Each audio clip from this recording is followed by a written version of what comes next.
I'm really pleased to be joined by Mairav Zonszein, who is a senior analyst on Israel-Palestine for the International Crisis Group and a prolific and really terrific writer on this subject. And we're talking about the ceasefire deal that appears to have been reached between Israel and Hamas. Mairav, maybe you can just start by just sketching the terms of the agreement, what we know about it now. Yeah, so there's been a kind of a leak of the draft, and from what I understand from looking at it and from hearing different mediators, it's the pretty much exact same text that the Netanyahu cabinet had approved in May, and Biden had outlined in a statement at the very end of May.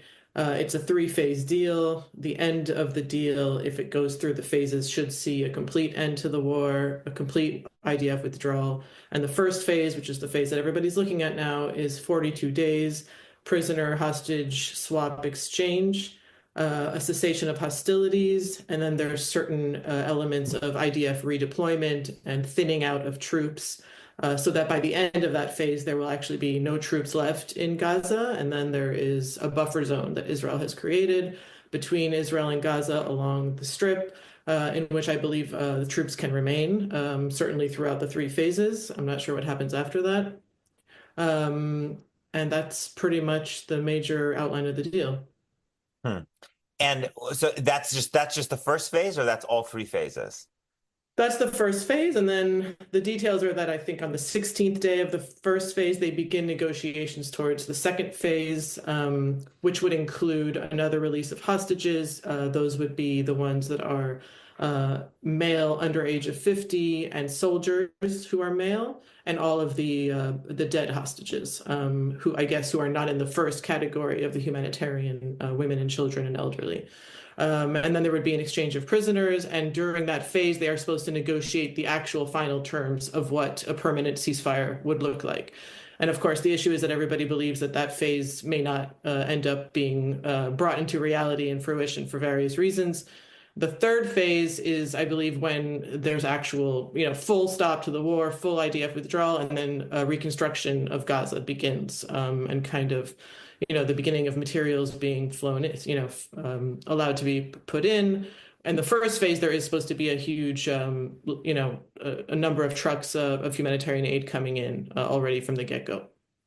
So how likely do you think it is that this deal ends the war as opposed to just pauses it? Well, I mean, we're right now, what is it, 3 p.m. in Israel, and the cabinet was supposed to have met already. Netanyahu hasn't even given a statement about the deal yet. He's clearly stalling. He's blaming Hamas, but it's pretty clear that it's because Bezalel Smotrich, the finance minister, far-right minister in the government, is basically telling him, I'm going to leave the coalition unless you guarantee that after the first phase, you essentially violate the ceasefire and go back in. So Netanyahu is in a corner because he's basically in some ways being dragged into this deal. And I was betting on the fact that Smotrich would not leave the coalition because he has way too much to lose. He has a lot to gain by remaining. But this morning it looks a little different, and now he's threatening to leave. So the big question is, Trump put a lot of political capital into getting this deal closed. Netanyahu will, I think it's a done deal. He has to go through with it. The question is what's going to happen at the end of the first phase. So it really, in a lot of ways, it rests on two things. One is, can Netanyahu stabilize his coalition by then? And will Trump put more effort and pressure on Netanyahu to remain in the ceasefire? There's no mechanisms within this ceasefire deal, no matter how much, Qatar and others say that there is. It doesn't seem to be a mechanism to make them, stay in. So stay committed to the ceasefire.